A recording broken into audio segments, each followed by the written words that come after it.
So good day everyone. This is our first edition of what I would like to call F1 Fridays, presented by the Project Patois Car Club. And those of you who know me already know that I've been making videos on Instagram about Formula One. It is one of my passions. I love sports. F1 is a big one for me. I love cars in general. Massive car enthusiast. And I wanted to make some better quality videos as well as longer format. The stuff I did before, I had to keep it quite concise to put it in a reel, and I would like to get more in depth. I am no expert whatsoever, just a fan. Small backstory on me. I didn't even say my name. So for those who don't know, Armis Mohammed is my name, and we are in my apartment. This is where I set up to do our videos moving forward. I don't have to call it a podcast, a show, whatever the case is. It is F1 Fridays. So we want to start off by, let's do 2025 predictions. Some of the big things that I predict are going to happen this season. I could be completely wrong. I could be right. Who knows? Moving forward throughout the season, I will try to put out videos. Not every Friday, I want to be realistic. So, as many Fridays as possible, we will cover what happened during the weekend, the qualifying, the race, fantasy. F1 fantasy is a big deal. We'll be starting our league once the season starts, so look out for the code for that. I will be sharing it. And moving forward, we'll be touching on the rumors and other things that I think are necessary to talk about all F1. As we all know, I'm a Red Bull and Max Verstappen fan, but I try to be least biased as possible. So let's get into it. Also, something a little bit cool. I have these RGB lights that I could actually change the colors of, which I'll use to kind of highlight the teams I'm talking about. So I think that would be very cool. Let's start off with the Constructors Champion. What is my prediction for the 2025 Constructor Champion? I do think, as you see the color, McLaren is going to take it again. Now, it's been the first time they won for a long time, and there has been some kickback from the flexi wing issue, especially from the FIA this week. They said that they'll be clamping down on how much the wings can flex. We did have McLaren and Mercedes taking advantage of that recently. I do think it will affect their performance, but they do have enough time before the season starts to make some changes and get their things in order. I do also think that McLaren has a very strong lineup.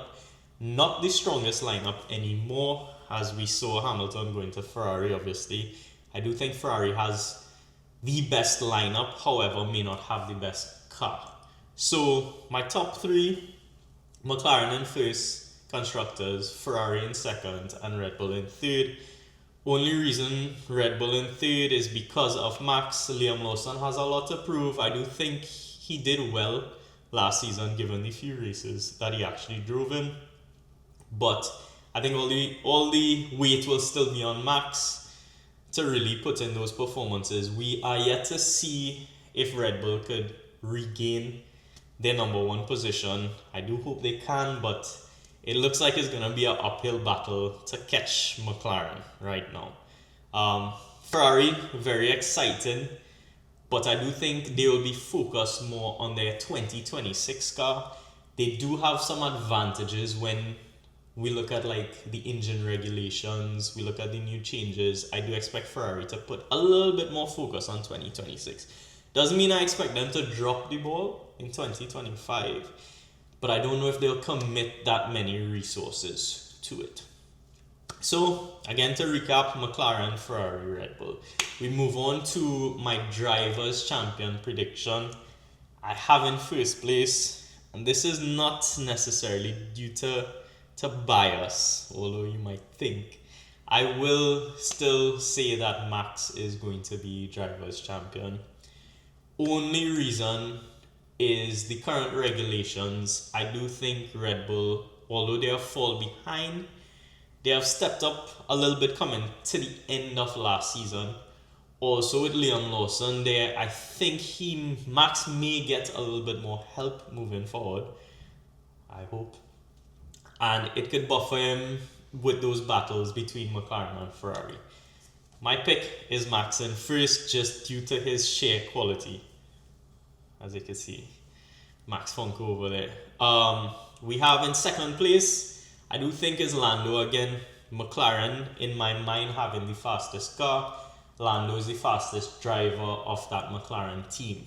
I do think Piastri can take strides to catch up to Lando Norris, but I don't think that he will actually be able to close that gap completely.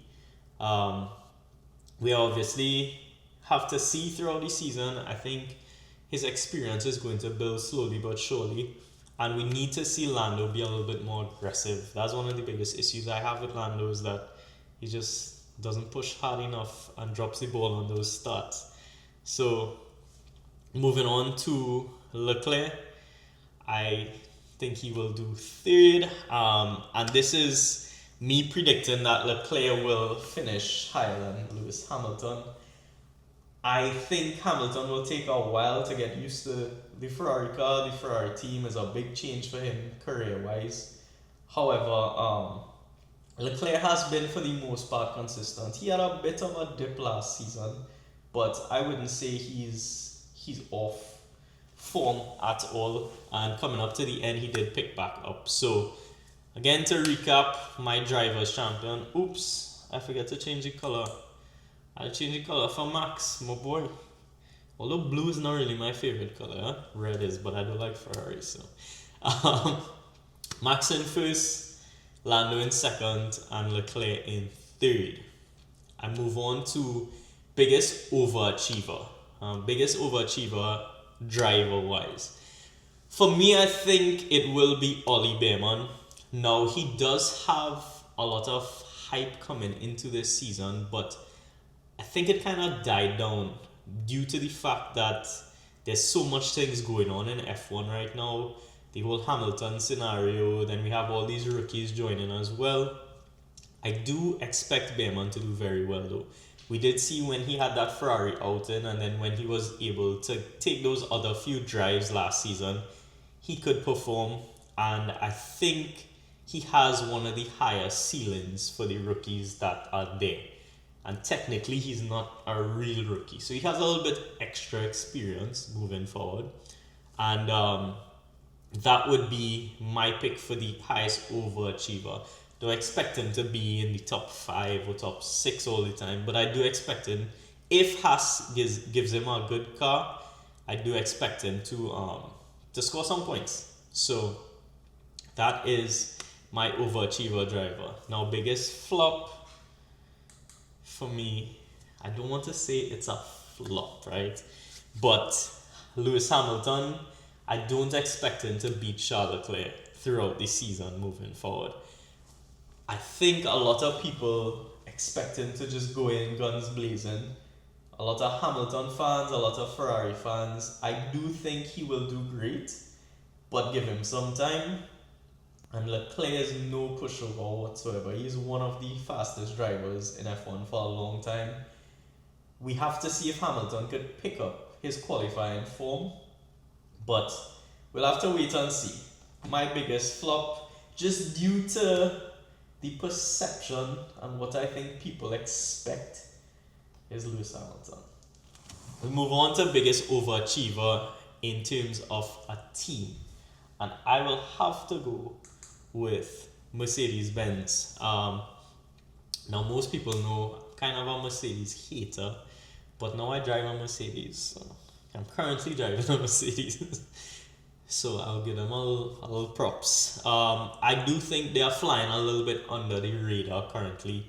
Kimi Antonelli is an amazing talent. We do think he could be a little bit inexperienced, obviously, compared to some of the other rookies, but his potential, based on what everybody in the paddock has been saying for a while, is that he has a massive ceiling. So give him time, but I do expect him to be maybe not consistent, but put in some good performances. Now we also have Mr. Consistent in my mind, George Russell.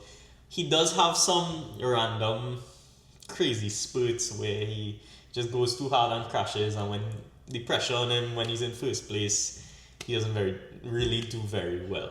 But I think that team pairing might fly under the radar compared to the others with all these things going on currently in the F1 world. I expect Mercedes to still do well. In terms of their car performance as well, they have been improving. They were very low down in the order, and coming up closer to the end of the season, we could see some genuine pace from those cars. So let's see as well if the wings would have any issues with the flex and the change in the FIA rules, but for the most part, I would say they'll do well. Now, biggest underachieving team, and it's actually funny because I don't really have to change the color. Should I choose blue for Benz? More of a teal. I'll see if I can figure that one out. But we move on to Aston Martin as my underachieving team. Adrian Newey is there. Fernando Alonso is there. It is going to take some time. I don't know, to be honest, if Aston Martin is going to score very many points this season. They had a horrific car last season. And we wait to see if there will be any major changes for this current regulations, if they'll be putting more eggs in the 2026 basket. I do expect Adrian Newey to be more unleashed in the later iterations of the car. I don't think currently this car is going to take much of a Newey form. So that is just my opinion, obviously. Also due to the fact that Stroll is not the most impressive driver. A lot of people think he's just holding up a spot in the F1 paddock, and to be honest, I could agree with that. I don't think Stroll should be there based on merit. But it is what it is. Business is business. He's there for the while. So we move on to ones to watch. So I just want to highlight one or two drivers that I think you should pay attention to going into this season. First one for me is actually Gasly, and he has been on a run of form in Alpine lately. The car was horrendous the start of last season. However, now they getting a bit better grip on it. I don't think they really have it figured out, but I expect him to kind of wipe the floor with Doohan. It is kind of sad what's going on in Alpine because Jack Doohan is the current driver. They signed Colapinto as a backup, but it was like a 5-year contract, so we don't expect Colapinto to be sitting for very long. I think Doohan has a lot to lose, and Gasly is the one to kind of throw that pressure on him. Gasly is also a very good driver and seems to be able to kind of eke that performance out of the Alpine. We see Ocon couldn't really do the same. Move on to next big change. We have Carlos Sainz. Now, Carlos Sainz is now in a Williams, which is a bit unfortunate, I would say, for his skill level. He also kind of did no wrong last season. Amazing performances. Leclerc was still the one on top and the one to beat in Ferrari, but I don't think Sainz, other than Hamilton, coming into that team would have been moved out for anyone else. Unfortunate, but Williams is on the ascendancy. I wouldn't say they're anywhere close to the top, but they have some good potential. Alex Albon is a great racer as well, which he'll be paired up with, but Sainz is, I think, on that notch a little bit higher than Albon. Let's hope he could get a good car and put in some good performances, but I do expect him to have quality still. Right? Now, I think this season is going to be a strange one. For me, it's not necessarily like a brand new season. For me, it feels more like a carryover of last season, just due to the fact that there's that major regulation change in 2026. I don't expect a lot of these teams to really be putting that much effort into this year's car versus the 2026. Teams like Sauber already prepping to take over, and I do expect them to kind of tank and put all their eggs in the 2026 basket. Ferrari, I don't expect them to tank whatsoever, but I don't know if they'll be spending all that budget on this year's car. So based on that, we will obviously have to wait on testing, but I'm kind of taking my predictions from the end of last season and carrying them over into this season. So the cars and teams that were trending up, I think will continue to trend a bit up, and the ones that have been trending down will continue to trend down for this season as well. We have to wait and see. Obviously, we have testing to look out for, as I said, and I'm excited for this season moving forward. I hope you enjoyed the first video. I tried to keep it kind of short and sweet, focus on some very specific things, and moving forward we'll get more in depth and we'll look at different topics. Also, please subscribe. This would be our first actual F1 Fridays video. Follow us at Project Patwa Car Club. The full format video will be on YouTube always, and then I'll kind of do a little splice for Instagram and TikTok possibly. And if you have any specific topics that you'd want me to discuss, feel free to make suggestions. I want to make it fun, and I do have fun doing the research, watching the races. This is a big part of me.